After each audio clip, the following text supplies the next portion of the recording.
Rigathi Gachagua versus Uhuru Kenyatta. These are the two lions that we have in the Mount Kenya region when it comes to the politics of the region. And they're two people that have great influence on how the mountain might make its decision in terms of voting in the year 2027. But what would happen if these people come together to work together for the sake of the mountain and for the sake of the Republic of Kenya? Is anybody between them really ready to put their differences aside and take up the mantle to put the desires of the people they lead in front and put behind the need, the differences they had before? I tell you, Uhuru Kenyatta is ready. But a man that has proven to be having a heart made of gold, of stone, is none other than Rigathi Gachagua. Uhuru Kenyatta, after the intimidation he went through, after his land and his property was touched by people that we have received intel several times, had been sent by Rigathi Gachagua, made a proposal to Rigathi Gachagua. This is after Gachagua was impeached by President William Ruto and his government. In November, Rigathi Gachagua walked out of the Kenya Kwanza regime and he went to start his new journey as the opposition.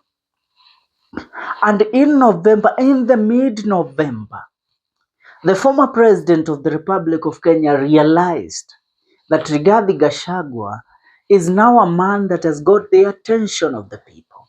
He has become a popular candidate in the Mount Kenya region. And he has won the sympathy of the people of the Mount Kenya region. So Uhuru wanted Rigathi Gachagua to capitalize on the sympathy that he has gotten. Because that is the same thing that William Ruto did after the fallout between William Ruto and Uhuru Kenyatta. Ruto realized the sympathy that is coming from the Mount Kenya region for Uhuru betraying him. So Ruto capitalized on the sympathy. He made sure that he has won the hearts of the people of the Mount Kenya region. Come to Rigathi Gachagua. Rigathi Gachagua realized the sympathy that he has garnered. But he was a man without any strategic plan for the future. He was carried away by the clout and the sympathy that he was given by the people of the Mount Kenya region. He realized the impeachment has garnered me the love that I never had among these people. They never loved me as they seem to love me right now. So, Uhuru Kenyatta approached him to show him the way of capitalizing on the sympathy that he has gotten. He told him, right now you don't have a party. You have been kicked out of UDA. There is a dormant party that you left. This party was begun by people like you. This party, you were part of it, the Jubilee Party. We have worked several times together for the benefit of the mountain. So why don't you use the sympathy that you've garnered to revive and breathe life into Jubilee Party? You take up the mantle and be the chairman of this party. Then you can run with it, popularize it around the Mount Kenya region, popularize it around Kenya. Because this is a party that has structures in place. So it's just upon you to make sure that you see these structures strengthened. But Rigathi Gachagua, beating his chest, refused to listen to Uhuru Kenyatta. Uhuru had already a man figured out in his mind that he wanted to become the presidential candidate for Jubilee. Rigathi Gachagua knows that there is no way he is going to win the case against his impeachment in the Supreme Court, nor in the Court of Appeal, nor in the High Court. He is not going to get away with it. The High Court, the Court of Appeal, the Supreme Court, all are under Ruto right now. I mean, the executive, the judiciary is under the executive. There is nothing that Gachagua can do about it. But he really hasn't gotten to understand that I cannot run for president. I cannot run even for village chief with the track record of being impeached.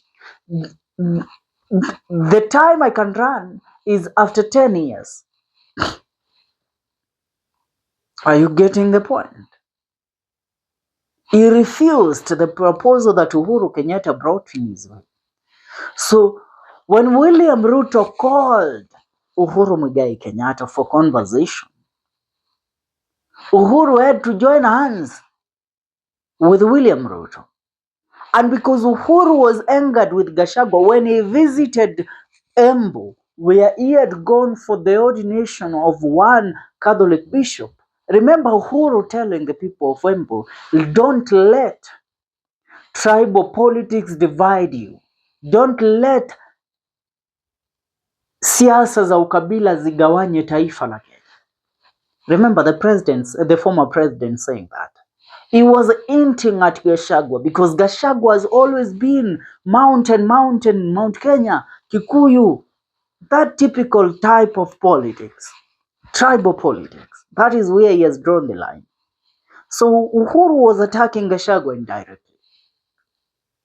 because Gachagua seems to think that hawa watu wananipenda, wananionyesha hiki. Let me tell you, the people of the Mount Kenya region, and this is a clear piece of advice without any controversial, I mean without any biasness. Uhuru Kenyatta, if Gachagua decided to popularize the Jubilee in the Mount Kenya region and they come together, Uhuru would have forgiven everything. He was ready, yet forgiven. He was just allowing the guy to come back. Be him, around him. Be Gachagua to be Gachagua around Uhuru, so that they together can work towards a common goal. And the common goal is telling the people of the Mount Kenya region, this is the path that we want to take come the year 2027. This is the presidential candidate we have brought to you. This is the man we want you to support. That is Fred Matiang'i that Uhuru had in mind. And he was ready for all that. But Rigathi Gachagua, he is not looking forward for a presidential candidature. Let me tell you that. And without fear of contradiction, allow me to be free to tell you that the thing that Rigathi Gachagua want with the people of the Mount Kenya region, and what Gachagua want completely without fear of contradiction and speaking the truth, what Rigathi Gachagua want, he just wants to punish the people that voted for his impeachment. The leaders from the Mount Kenya region that supported Gachagua to be removed out of office. Out of office. He just wants to revenge. He just wants revenge. Listen and listen very carefully. If you understand that, you will look at the politics and the nonsense that is going on with the politics of Mlima right now as something that is very different. Kwa sababu, tell me, Gachagua while he was in power, he started apologizing. He started seeking the forgiveness of Uhuru Kenyatta and the Kenyatta family at large. Now, when he was impeached, Uhuru accepted him. He told him, now that you have received your punishment, you can come back. Let's work things out. Let's revive Jubilee. Let's popularize it, and let's table a candidate that will run using Jubilee.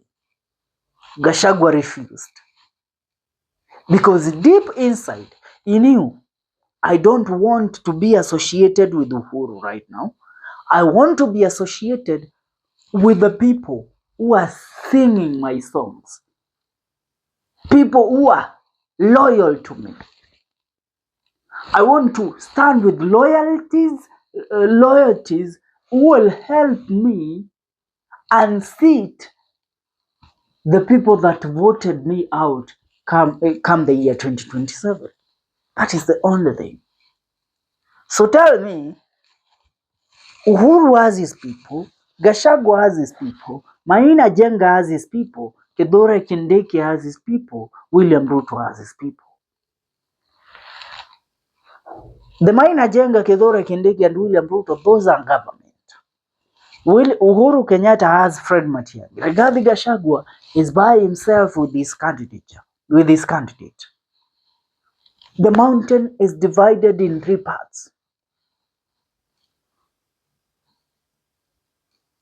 Tell me how the mountain divided in 3 parts can determine a presidential candidate or can determine who becomes the president of the Republic of Kenya. Ruto knows he will win the election without a doubt.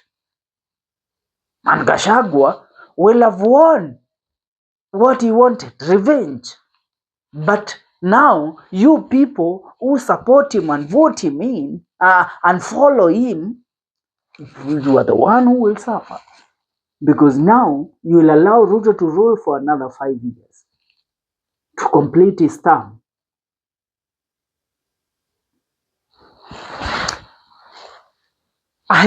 I hope somebody shares this video to allow it to go to a certain point that a lot of people can watch this video. People coming mostly from this region called Mlima, Kenya. So that mtazame, mjue ni nini haswa kinaendelea.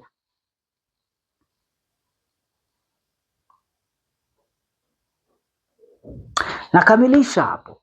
Tuungane katika video zetu zijazo. Kumbuka, hii ni The Kenyan Daily Report.